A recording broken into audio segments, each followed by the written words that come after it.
Hi, we're teachers at MST, and we're going to talk to you about our expectations for interns. My name is Morgan Cave, and I have had 6 interns here, and it's my 10th year teaching at MST. And my name is Sarah Claiborne, and I have been teaching for 7 years, and this is my 4th year with an intern at MST. And so this video is just some of our expectations for our interns.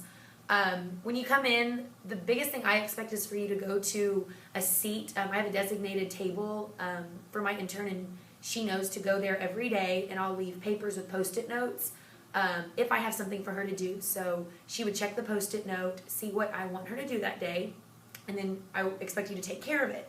If there's nothing on the table, I'd like for you to walk around and talk to the kids and see what they're working on, ask them questions, and just help me control the group so I can become a better teacher. And I would really just say the same exact thing. Unless you walk in and we're in the middle of doing something and you see groups doing things or students working on something, then I would probably want you to walk around and start checking in and just jump in and see if anyone needs help. But same thing, there's a spot, there's usually stuff there, and so that's what I would want you to work on.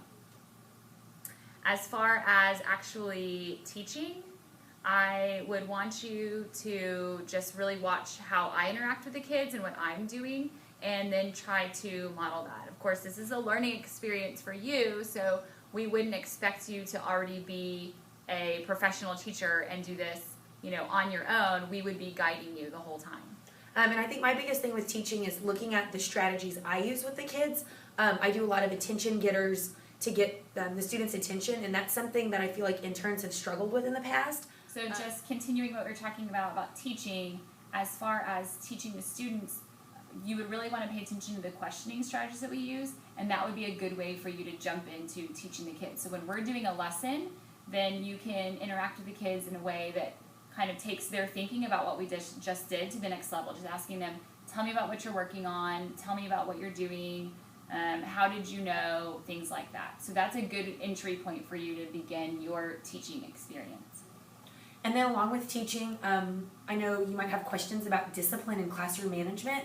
That's something that we try to model every day. And that's probably the hardest thing. It is the hardest. When you're a new teacher, that's the hardest thing. Because you want to be their friend, but you can't be their friend. You have to be firm, you have to be strict, and you have to have expectations, or they're going to walk all over you. So that's something that we try to model for you.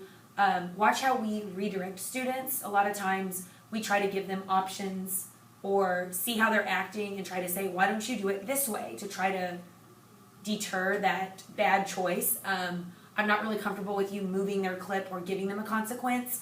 If that's something you see, maybe you can bring it to my attention and say, hey, I think you might want to know so-and-so is doing this. It's my job to discipline them because their parents might want questions and not be okay with a high school student disciplining their child. But if you see students not paying attention, I would love for you to just kind of redirect them and get them back on task for me. And if something did come up where you felt they needed a consequence, of course, it would be appropriate for you to bring the student to the teacher and discuss that with the teacher, with the student. Because I will tell you from experience that they are definitely going to try to push the boundaries with you and try to see, they already know what they can get away with us and how things work, but they're going to come to you and see if it'll work. And sometimes they're even going to do things like ask us something and they know the answer is no and then go to you.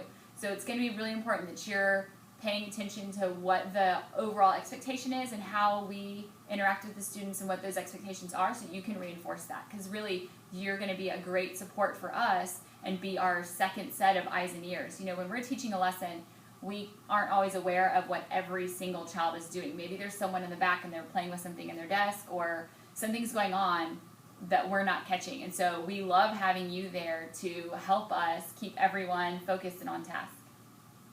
And so a question came up about having a sub. If I know I'm going to be out, I will leave my intern things to do and say, hey, I need you to help with this lesson tomorrow. Because I talk to you on an almost daily basis and I don't have that relationship with the substitute teacher.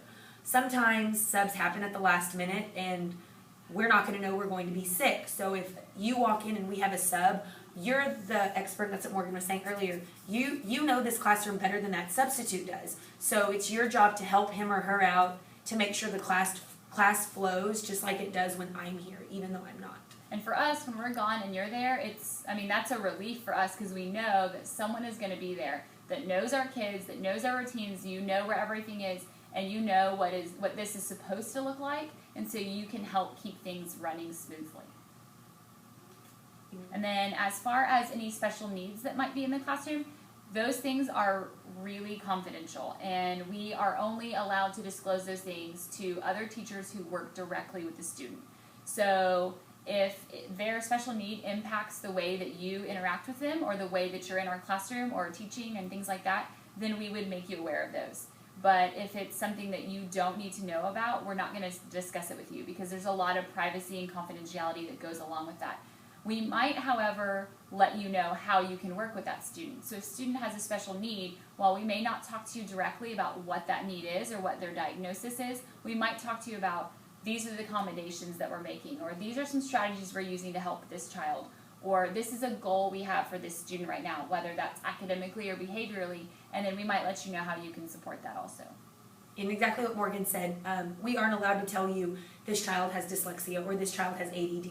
So we want to give you strategies to help that child without telling you exactly what their diagnosis is. And then if you have a question about a specific student relating to a disability, you can't just flat out ask, does this child have ADHD? We're not going to answer it. Well, we can't tell you. Yeah, our lips are sealed. But like Morgan and I said, we're just going to give you strategies. So if you have a question about a specific child or a question about how we handled a situation, by all means ask, and we'll try our best to help you understand, because you're here to learn, and you will someday have students with special needs and disabilities in your classroom. So we want to use this as a learning opportunity without neglecting them and their confidentiality. And I welcome questions because I know you're here for a small part of the day and you're not seeing the overall 35 hours a week that we're with them. So if you, just like she was saying, if you see a situation or you see us handling something in a certain way and you're wondering about it, please come ask, because we would love to explain that to you or let you know why we handled it that way or why we interact with students differently, because students are not all the same and we're not going to have the same conversations and consequences and things like that with them either. And if you're noticing something, please come and ask us about it, because again, we need that whole picture, and sometimes you're another set of eyes and ears and you're going to pick up on things that we're not catching. So if there's something you want to know about a kid because you're seeing something specific, we welcome questions. But along with that comes the confidentiality from you, because there could be people in the neighborhood or at your church or siblings with co-work or classmates. We don't want to talk about our kids because somebody might know who you're talking about, and it's just a really delicate subject when you're talking about somebody else's child. So if you do notice something with the child, don't go around and tell everybody about it. It needs to stay in our classroom. Okay, one thing we would try to advise you not to do while you're in our classrooms is have your phones out, texting, Facebook, Instagram. It's a huge distraction for the kids, and if you're on your phone, you're not learning anything. Something to think about, we're not even supposed to be texting during the day. We're full adults, we have busy lives, we understand you have busy lives, but if we can put it on hold for a couple of hours, you can definitely put it on hold for a couple of hours. If it's an emergency, let me know and we can find a way to let you use your phone, but just sitting back there texting while the students are learning kind of makes them think that they're not a priority, and we don't want them to think that. And it's good practice, because like she said, we are not allowed to do that. So you might see our phones out because the office will contact us via phone sometimes, but unless it's an emergency, you're not going to see us on our phones either. So it's good practice. And I know a lot of times you come into our classes and we're in the middle of teaching a lesson, and as much as we'd love to stop teaching our lesson and say hi to you and explain what we want you to do for us that day, you have to understand that we have 28-year-olds sitting on a carpet yearning for our attention, and if we stop for a minute to say hi to you or to show you what we want you to work on, we've lost them, and it could take us another 10 or 15 minutes to get them back on track, and that could be the end of the day. And if we stop and greet you, the kids want to get up and hug you and say hi and ask you how you're doing, and then we've lost really valuable instructional time. So we are excited to see you, but please know that we can't always stop and show that. The same thing if you come in during our planning period. I realize it looks like, oh, they're off right now, so they should stop and address me or talk to me about what they want me to do. But really, that planning time is the most valuable, precious, short time of our day. It is the only time that we have to get anything done. And most of the time, it's taken up by meetings and grade level planning and all kinds of other things. So we're just trying to use those few precious minutes to get anything done that we need to get done, either prep work, getting back to a parent, getting back to a colleague, anything like that. So even stopping that time is really difficult. If you come in and you're not sure what to do. Is it recording?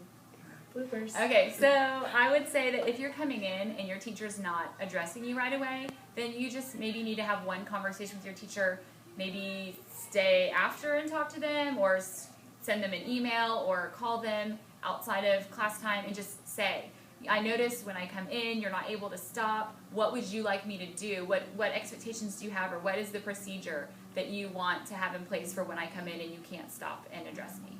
And I think it'd be a really cool idea to have a journal that always stayed at your desk or your area, and you can write something in that every day or every other day, and then I can look in it, answer your questions really quickly. So if you need an answer but you don't want to interrupt me, write it on a piece of paper, set it on my desk, set it in a journal, and I'll try my best to get back to you so that that question doesn't ever get unanswered because I was too busy teaching. And we could leave feedback for you that way also, or things to do. So that's a really good idea. Thanks. I wish you'd thought of that before. I do too.